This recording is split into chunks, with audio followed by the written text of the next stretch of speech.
We're in the here. We are in the now. And you get to see me in full HD quality with my voice and my face like no other. I know. You're used to seeing me elsewhere. You're used to seeing me nowhere. You're used to seeing this as an audio podcast, but guess what? I want to get this to you faster. I want to get it to you in a more sensual experience, which means not only do I get the experience of showing you my face every single day, good and the bad, but you get to see me in all my raw emotion, and as much as I talk with my hands, you get to see me uncut, mostly unedited. You get to experience the Pieper Sports Podcast because that's what you're in today. Thank you for listening. Thank you for showing up and viewing this. It's going to be uploaded to YouTube, and I would appreciate you subscribing because I get the information to you guys quicker. You can get notifications through YouTube a lot quicker than any other way. Today, we are doing a discussion topic because I want to see if you guys go into the comment section and actually do anything through that. I would appreciate you guys actually looking into it, and let's get this started, get it rolling. This is the Pieper Sports Podcast.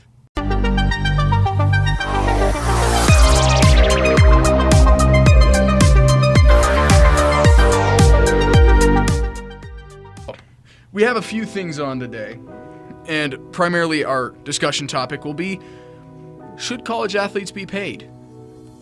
Today, I make the case for why they should be paid. I bring up a few statistics, a few things that don't make complete sense to me. I bring up some stuff about the double NCA and what they're founded on. I think I bring up a few things here and there that will maybe change your mind or your perspective. I will be doing another podcast, vlog, whatever you want to call it. I'll be doing that eventually on why college athletes should not get paid, but I have a few solutions at the end of this that I think will make a big difference or potentially could give another option for the NCAA and college programs, whether or not they should start getting paid. Well, let's open the discussion. Should college athletes be getting paid? Let me paint a hypothetical for you. The smell of sweat and beer, a Saturday night hype train, the lights shining down on the golden field, the green grass. You hear the screams and shouts of college athletes as they run onto the field. You see the cheers and enthusiastic college students cascade down the bleachers of a packed stadium. 18, 19, 20-year-old kids sprint onto the field. A coach being paid millions of dollars to come up with a foolproof game plan of how to beat the billion-dollar organization on the other side of the field. Fans storm the stands, faces plastered in paint. The betting line stands over $100 million. That all rides on the line of whichever team comes out over the top. The sponsored Nike jerseys and pants and cleats shine underneath the lights as well. Why in an organization so money-centered are the performers of the acts that are dangerous, that can cause harm, that can ruin careers and make careers? Why are these players not being supported in the way that every other major sport is being supported? College athletes put their lives on the line. They put their own thoughts and prayers, they put their own bodies and mental anguish out onto the field every single Saturday. And this is just one example of football, which is the largest form of financial revenue that colleges will get, especially these giant FBS programs. But it just doesn't make sense to me why college athletes aren't getting paid. The next stats are based on bowl games, NCAA tournaments, and TV deals combined. The SEC makes a staggering $476 million per year based off of those three attributes, each member school making $34 million. Big Ten, $386 million. Each school 27.6 million per member school. You look at the Pac-12, similar numbers. Big 10 or Big 12, similar numbers. You look at the ACC. They just signed a new deal, billions of dollars for the next decade with ESPN. They are making $331 million a year and $22.1 million per member school. That's the money being paid to the schools based on their TV deals, bowl games, and NCAA tournaments. That's a huge number, considering those three major attributes are largely attributed to dedicated fan bases and the talent level, and the people watching these talented players put themselves forward and go out and actually play each game. These schools make so much money, but arguably the main reason why these schools are successful, the athletes, cannot get paid under the NCAA strict rules. When I was applying for the amateurship and applying to become an NCAA athlete for my Division II school, there was a huge process of going through and auditing my profile of whether or not I'm an amateur, whether or not I've ever competed for money or competed for any type of financial gain or any gain at all, because that wouldn't ruin my amateurship and I wouldn't be able to compete in NCAA tournaments or any games. Now, the major part comes to this when you think about what the NCAA does. Let me ask you this. If a nonprofit organization founded in 1906 on the premise of creating rules to protect players from getting injured because of gang tackling and illegal tackling and in football in the early 1900s, why are they so involved in the finances of programs and the limiting and restrictions put against student athletes for getting financial gain, for putting their bodies on the line? Let me ask you this. Why is Zion Williamson getting hurt and the entire sports world going up in complete flames? Why is all order being broken? Why aren't these teams being held accountable for running college athletes into the ground? What if it was worse? What if he tore his ACL? His foot went straight through that shoe. That's the first thing I thought. And all prayers to him. I am so sorry that it happened. I never wish injuries upon anybody. But if that happened, if he tore an ACL, if he got a career-ending injury based off of that one incident, what if his potential was wasted because that organization is exploiting his talent and his potential? The big question is, why does the NCAA, what makes it different today than when it was in 1906? When it was founded as a non-profit organization made to make rules to make players get less injured. I have to say, more money, that's an obvious one. More competition, that's always a thing. And bigger, more dedicated fan bases. The only three things you can really attribute to why the NCAA had to change. Of course, the North American sports market size has boomed in the past 100 years. In the past decade alone, the North American sports market size, which includes all major sports, boomed from $48 billion of total revenue to $73 billion in total revenue. And that's in one decade. Bowl games and tournaments have gotten bigger, talent has gotten stronger. Predictions are going past $80 billion, $85, $90 billion in the next 3-4 years. The market is huge. But why shouldn't these main contributors to this be paid for the work that they do? It feels like organizations in the NCAA are exploiting these athletes for their talents and making profit off of it.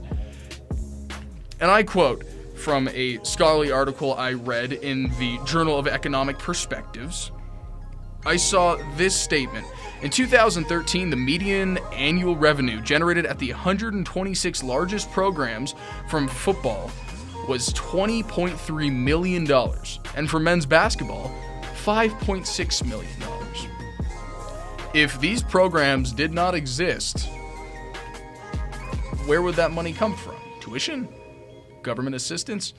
It doesn't make sense to me that if a school makes $20 million on average, and that's over 126 schools, on average, $20 million, that some of this should go towards supporting the players. I'm not saying send a check to every single player every single week just because they play a game on a Saturday.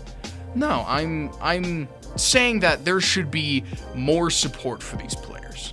In conclusion, I like to clarify, I do not believe that paying college athletes a financial allowance or a credit to themselves, whether they get out of the college sports, what if they graduate or don't make it into the league.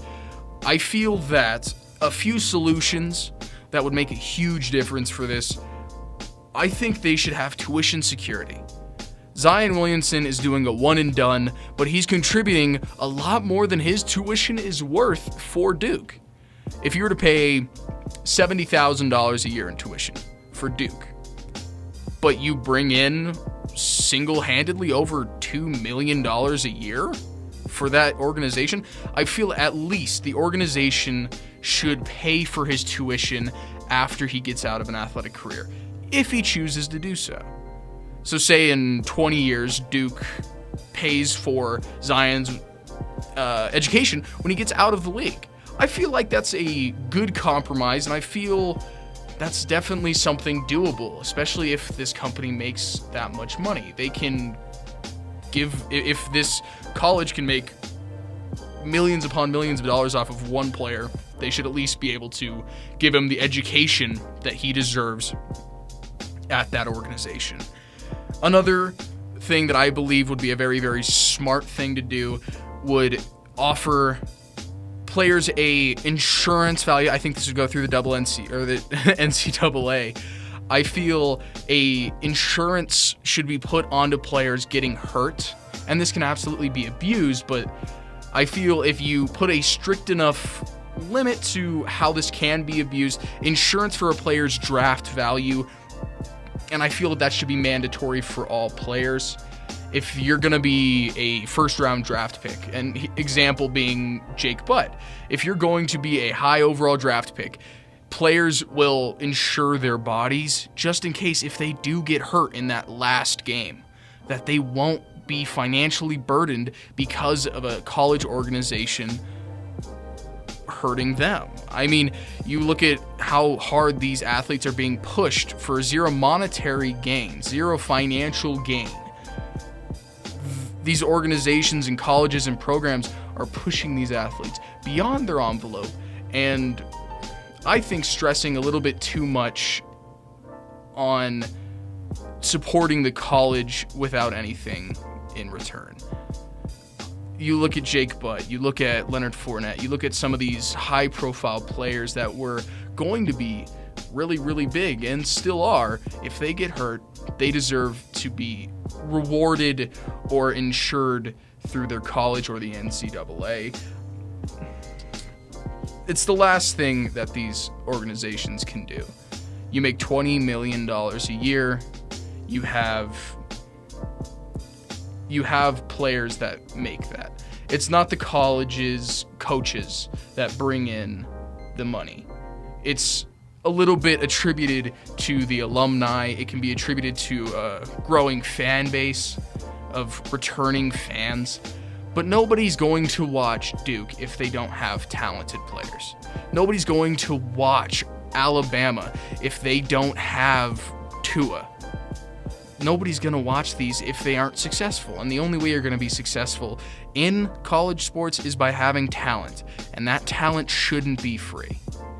You look in the NCAA now, players are already being under the table rewarded with Xboxes or Christmas presents.